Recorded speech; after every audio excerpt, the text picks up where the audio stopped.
Oh, hi, everybody. My name is James Tree Gilmore, and I'm teaching classes over here in Germany right now. I'm in the hotel room, so not much of a background. However, some things came up in our class the other day, and I wanted to make a short video because I feel that this is such an important um, aspect of how we can live a life of deep, deep inner peace, no matter what's going on in the 3D world around us. We always think about waiting for a time where society will change, the world situation will change, and we will live in a time of peacefulness. Um, that's true, and it is part of the prophecies from every culture that we will enter into a time of peacefulness, um, prosperity, and longevity in this human existence, period. However, sorry, I think I'm recording, so I said the pronunciation.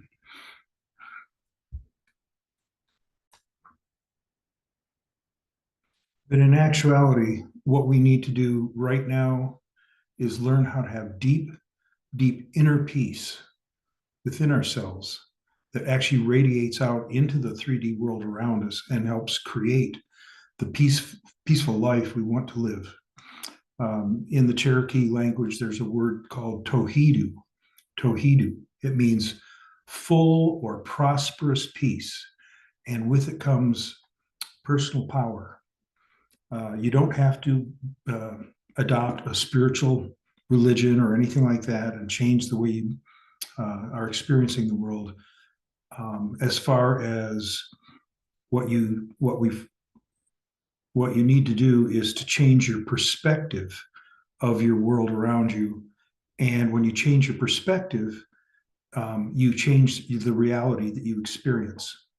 And so my goal is to share with you things I've learned from my life experience and a near death experience that have given me the ability to be in a place of deep inner peacefulness within me, no matter what's going on in the world around me, even in the middle of tornadoes and storms and uh, legal upheavals with the borders and all these things that are going on right now while I'm here. Um, all those external things won't um, be experienced by you as a very negative thing if you change your perspective of these things. Now, when I say change your perspective, we need to go from our narrow vision of just what we experience, what we see, and what we feel, and go to a bigger perspective, a broader one. One is much greater than our own mind can adapt to right now.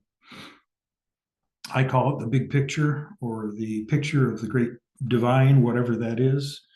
It's the worldview, or even more than the worldview, that is something that we can receive from outside of our limited mental abilities to perceive, or just the uh, six senses that we work with, or the five senses that we work with. We can get something from a broader perspective, which is something that happened to me over 20 years ago. And it gave me a revelation about things in the world and world events that is not just a belief system, but it's something that I know, absolutely factually know from this experience I had when I died and had to be resuscitated by a doctor. So imagine in your mind of what it would like to live in that kind of a peacefulness. How would it feel? How would your emotions feel if you were in a charmed life that just seemed to have, no matter what is going on, it works out for the best for you and for everything and everyone around you? Even challenges like sicknesses and death um, take on a whole different reality when we shift our perspective from our own limited or perception and allow ourselves to experience the much bigger picture. Now, I'm not talking about just accepting anything that comes towards you. I'm not real knowledgeable about this, but I think the Buddhists believe to just to have inner peace, you just accept everything. I'm here to say that we are who, as human beings, are co-creators of our reality, not creators, not total creators of it, but we work together with other entities, other beings, even other people, to co-create a reality that we experience moment to moment that is filled with a beautiful peacefulness. But like I said, it's not just accepting everything, because we can change things. There's a whole system that I developed over the last 15 years. And I have a book out there called The Athro Technique, ATHRO, Athro Technique. You can find it on Amazon. It's a less than 100 pages, and it gives you a technique that you can use that blends the science of quantum mechanics, the science of what's called cranial osteopathy, which is the basis for osteopathic medicine, and a 30,000-year-old technique that is used by Aboriginal people in Australia to heal everything from physical ailments, emotional, spiritual ailments. And that's the class I was teaching about that. But then we went off for a couple of days on how do you create this reality of deep inner peace within you, no matter what's going on around you. So, like I said, imagine what it would be like to live in a world where everything worked out, even hunger worked out for the best. And then shift your imagination from that. And instead of thinking of outside, like from a world perspective that provides that for you, instead, we're going to talk about how to create it within your own inner being. And like I said, it's not a belief system. It's not faith-based. It's not based on, well, if I believe this, this will happen. It's actually almost a mechanical reaction. It's almost like you push the button, it starts the machine. You push the button and peace is there. You shift which button you push to a positive outlook on life, and you go from being a victim with a victim mentality where everything's against you, which creates the reality of what you experience, to over to being a victor, not a victim, but someone who actually has an amount of control of the situation, and you can manifest and change it so that your experience, your reality, is one of total peacefulness, deep inner peace, and personal power. The mechanical part of it is based on quantum mechanics or quantum science, which acknowledges that everything is created continually, not like a predestined, but like we continually co-create a reality every day, and every decision we make, we shift the direction of that. And that takes us into what quantum sciences calls, and many other understandings call, the dance of life. And it's where we learn that we are not in control, but we are in control of our reactions to a leader of a dance. Picture in your mind a couple's dance, a waltz, and there's a whole big dance floor filled with people, couples that are dancing, and some people are leaders and some people are followers. This is really important. We humans in this situation, we're the followers, and some divine source or higher entity or more intelligent being, and it can be your own higher self.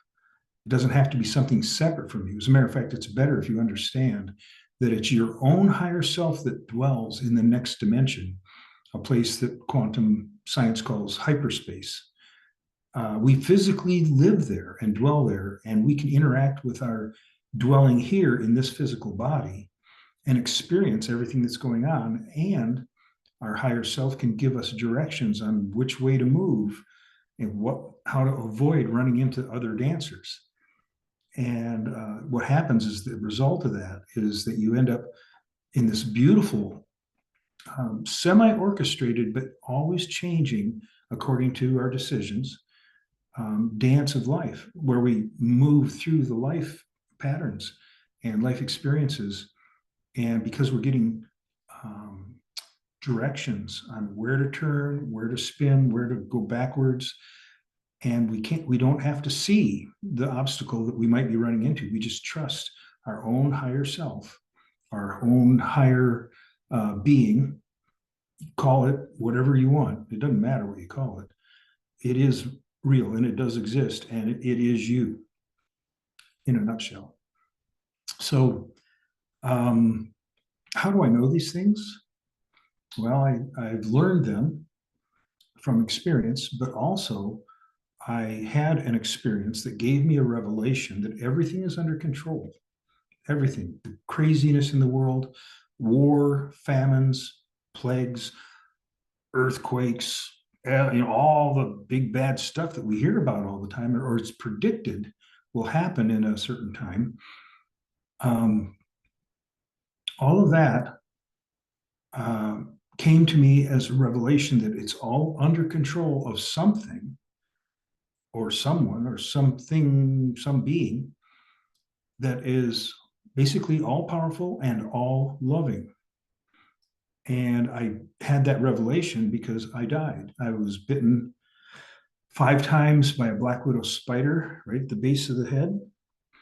The neurotoxins went directly into not just my bloodstream, but into my nervous system, and it killed me.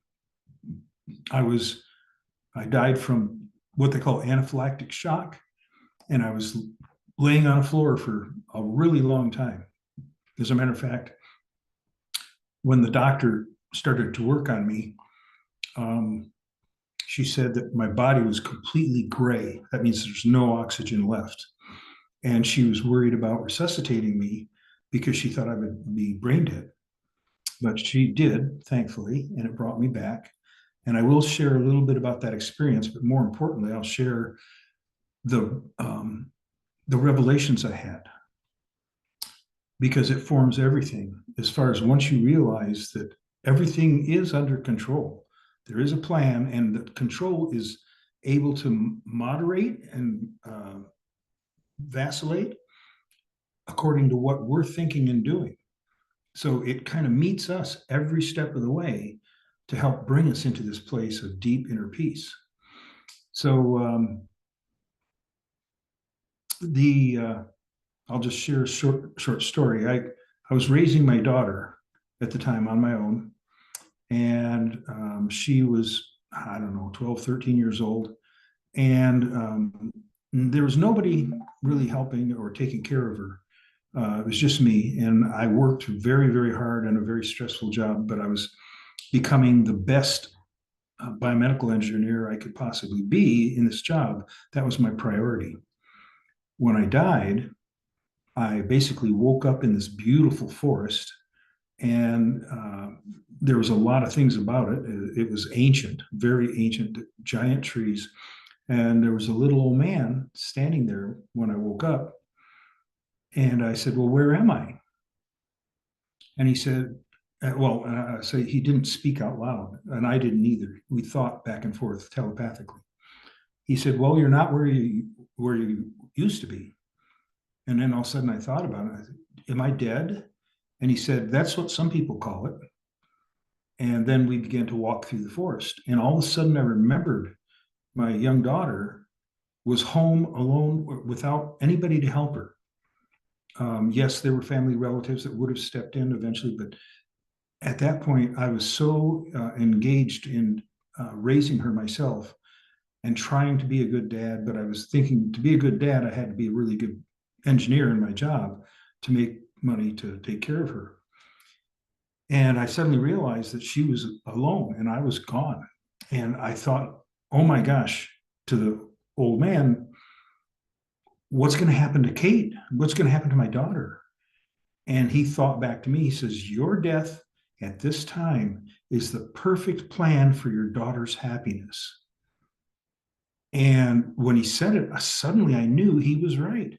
Somehow, this seeming disaster of me dying and leaving her on her own I was thinking it would destroy her life. But what he told me was that it was part of a plan, and that it would be the perfect opportunity for her to experience a really great life, a good life. Well, I'll jump ahead a little bit. When I came back and was resuscitated, um, I completely put aside being a success at work and instead concentrated the rest of my days, even to today, on being the best dad I could be for my daughter and for my other kids, my sons as well. But she became my focus. And as a result, my death at that time was the perfect plan for my daughter's happiness and fulfillment. So when I had that revelation, I suddenly thought in my mind, well, what about all the wars and what about all the horrible tortures, all the amazingly horrible things that are going on our planet, mainly because human beings are doing it. And I instantly knew that just like my death was the perfect plan for my daughter, all of these events are actually um, orchestrated and supported by the solution for all these situations. Now, that's the next thought from quantum science. It said that every human challenge or problem is orchestrated, created, and supported by the solution to the problem that already exists before the problem was manifested. Now, that's a big one. That took me quite a while to get that through my head, but I found it to be absolutely true. Um, and I won't go into it here on this tape or this recording, but I have had many, many challenges in the physical world of like my well ran dry. And what I found is that that challenge was created by the solution which already existed. That's a whole different story, but I solved that situation by interacting with a spiritual entity, a being called Ama, it's water. And I told water, I don't have any water in my well. What do I do? And I did this technique that is in the book. And immediately I was shown the solution already existed for my water problem. I live out in the country and I'm on a well, and the well went dry. So I applied the solution that was given to me from hyperspace. Some of you have heard the term 0 point energy field. It's not really a field. There is no place for it, but it's in the next dimension, and it is a place where energy. There is no energy, no movement of molecules, but somehow in the middle of that, it still moves without movement. Don't just look it up. But that place is the place of all the knowledge for human beings, past, present, and future. That's a whole different teaching by itself. But by applying that in my situation, I was instantly given the solution, and I applied the solution, and I got water back for my well. That was several years ago, and I haven't had a problem since.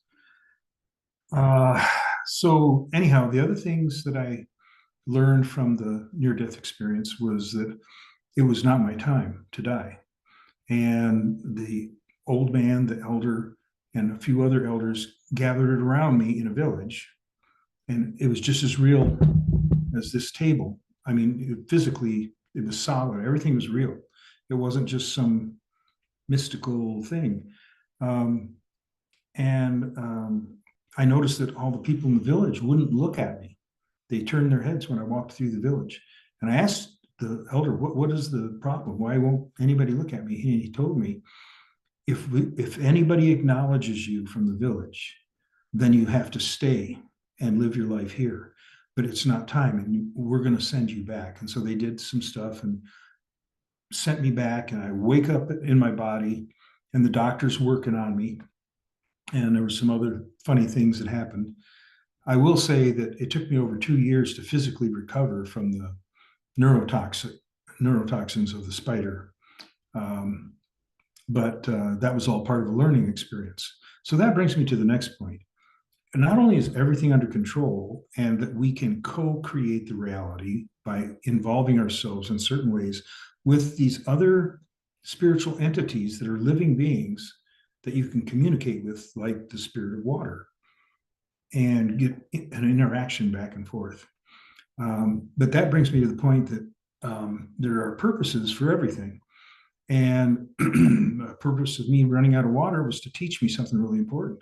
The purpose of me to recover from the neurotoxicity in my body over 2 years, I had to experience um, dozens of long-term effects and uh, nerve damage and a bunch of other things, which I'm I'm a cranial sacral therapist and by trade, and it made me go from being well trained in doing that into almost being supercharged with an understanding of what it's like for my clients to be stricken with MS or to have brain disease or any of these things. And my success as a result of my experiencing those things and researching the remedies for those things basically has gotten me to a point where the Medicaid, the government program, has acknowledged me and enlisted me to work on people with brain injuries, brain disease, and they pay me for it, for the clients, for the people that are suffering. So my ability to have a positive effect on the life quality of my clients was greatly impacted by this. And so that's another beneficial thing that came from the experience, but it didn't come nicely. I say that I'm not afraid to die because I know what that means, where I'll be, but I don't want to go through the process of dying. Uh, it was very painful, and like I say, for 2 years it restricted a lot of the things I could do, which now I'm able to do everything. So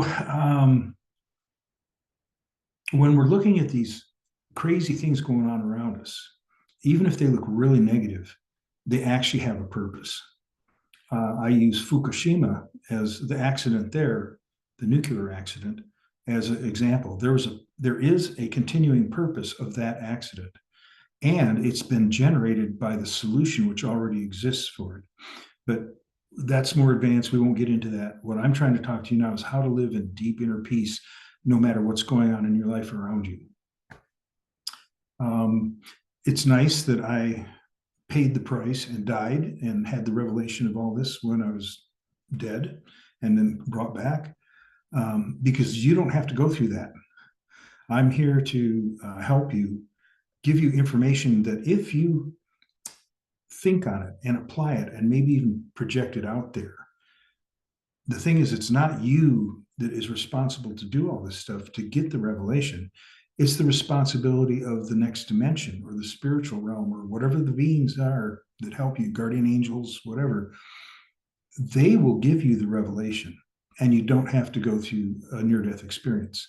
I'm just here to uh, encourage you to communicate with things that are more than yourself, whatever that is for you, and realize that the things that are more than yourself, that are more evolved, have the ability to speak to you and give you a revelation of the truths I'm talking about, at a level where you can accept them.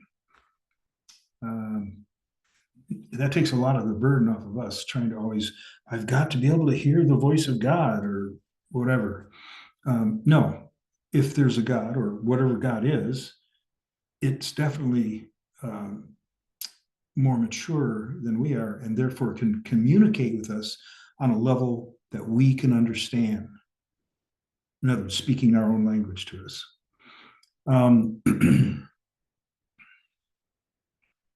If you, this is the last thing for this particular video, and it's back to the term, the dance of life. If you understand that you are in this life, moving through it with help from others, you will realize that you don't make mistakes necessarily. You move in harmony with these directions. Again, the leader of the dance uses its hands on your back and on your hand and leads you how to, when to spin, when to go this way, when to back off. And if you will develop that ability in yourself, which all it takes is practice. If you practice dancing, you'll learn this. For me, what I've learned is that the universe gives us subtle messages all the time. It could be in the form of a little bird flying right in front of your car so that you hit your brakes and slow down. That bird's appearance and movement was orchestrated to help give you a message to maybe slow down. Or you might get another message from something that you recognize that would say you need to speed up and go 5 miles an hour faster if you're driving. For me personally, I get those confirmations and messages and intuitions from my interaction with nature. A lot of times with interactions with numbers, like on a clock. When I see 11:11 on a clock, it means something specific to me. It's not going to mean the same thing to you, but we all have things like that. Or a song on the radio could be easily one of those things where something comes on, makes you think about somebody or something, and then you get the inspiration to call them, and you'll find you call them at exactly the right time so that you can be of good effect on them, and it ripples out from their life. So it's a matter of communication. Everything in our life is all about communication. We need to become good communicators. We need to be good listeners, and we need to be good communicators. And I'll probably do a whole different video on that, giving you ideas of how you can improve your ability to communicate, how to improve your ability to hear these inspirations or intuitions. You don't hear them audibly. Well, some people probably do. I don't. But there are definite messages that come to me and say, you should do this. You should go for a walk right now. Right now, I'm on the Danube River here in Bavaria. And this morning, I didn't feel like going for a walk. It was kind of cold and all this. And I got a strong message, go for a walk. And I did. And as I was walking along the Danube, I was told with an inspiration in my head, get your camera ready. You're going to see something that you're going to want to film. And all of a sudden, this beautiful white swan came swimming across the river. And I was able to take some videos and post them on YouTube and let people know what a wonderful experience I had simply by going against my logic, what my mind said, oh, it's too cold out there. Instead, I followed that intuition and I was blessed with a beautiful event, which I was able to then share with others today. So if you embrace the dance of life, if you understand it and you learn to follow the directions, it will give you deep inner peace because you'll know that, like here, I don't drive here in Germany and I have to depend on other people to drive me. And so when it looks like the traffic's bad or something's going on, or that might be a delay for my class, like I have to get to my class on time, it doesn't upset me. And it's not that I'm being irresponsible. I'm just going, well, it's the dance of life. I'm not supposed to be there at this particular time. And sure enough, every single time now in my life, I'll find out the reason when I get there, why I wasn't supposed to be there sooner or why we got there earlier. There's always a reason. And when you know there's a reason, before you see the revelation of what the reason is or was, you have peace within. You don't get upset. You don't get all bent out of shape. Life becomes a flow. And these two things, knowing that everything has a purpose and everything is under control, that takes a little bit of rethinking. It takes retraining your mind, but and then also experiencing that communication with the higher source of what's going on. Why? What is the lesson? What is the purpose of this? And that gives you another deep level of inner peace. And then when you embrace the dance of life and you start seeing that every butterfly, every jet airplane, and I fly a lot now, every delay or every extra seat that was given to me because it's a much better seat.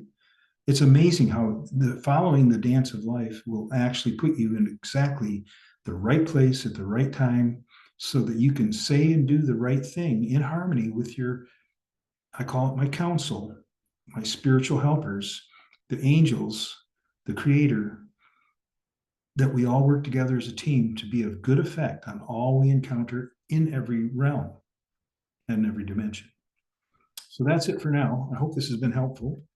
My website is, I think it's on the link in there here at YouTube, is www. all one word, worldtreeway.com. And there's a lot of videos there. There's also some classes that I ask for a tuition to take the classes to learn various aspects of what I do and what you can do. But there's a lot of videos there that are complimentary, but they do take some devotion because most of them are translated while I'm talking into German by a translator. So I'm teaching to German speaking people as well as English speaking people at the same time. The video will take longer than it would just if I'm just speaking English, but it's worth it. And a lot of my students from around the world tell me that when I speak English, they are listening to me. But when I speak, the German translator speaks, they just take time to reflect on what I already said, and vice versa. So that's it. I'm going to go with my very dear friend Dirk, and he's taking me out for dinner here at an Asian restaurant. And I'm going to have something that I didn't know I liked until I met him, and he took me out to an Asian restaurant. And I won't tell you what it is, but it is so delicious. And I'm so looking forward to dinner tonight, which will be in about 2 or 3 hours. So that's it. Tahidu.